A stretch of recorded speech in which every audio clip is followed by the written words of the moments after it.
নিস্তারিণী মা কালীর বাড়ি দেখো বন্ধুরা, আমি এসছি মা দর্শন করার জন্য।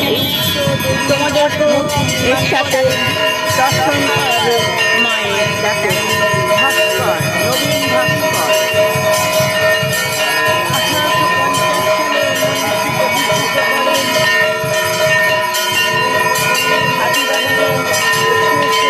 1850 সালে নির্মিত মা নির্মাণ করেন শীতচরণ বহু। বাংলা 1257 সাল, ইংরেজি 1850 সালে। তখনও মা ভবতারিণীর মন্দির প্রতিষ্ঠা করেননি এই রানী রাসমণি দেবী।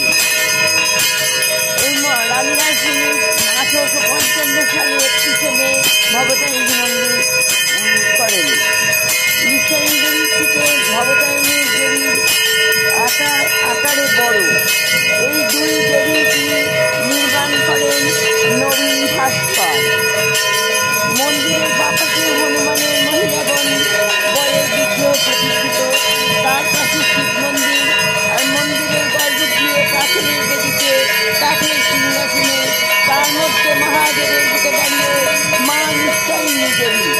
প্রসন্নতায় ভরা মুখমণ্ডল, কানে সোনার দুল, মাথায় রূপোর মুকুট, হাতে খাড়ার উপর।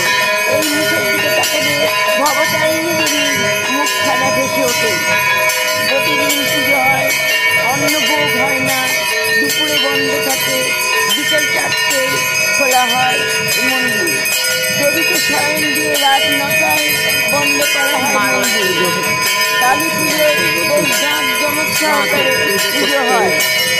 নিস্তারিণী মন্দিরে যাওয়ার পথে নির্দেশ হলো যে কোনো প্রান্ত থেকে বন্ধুরা হাতিবাগান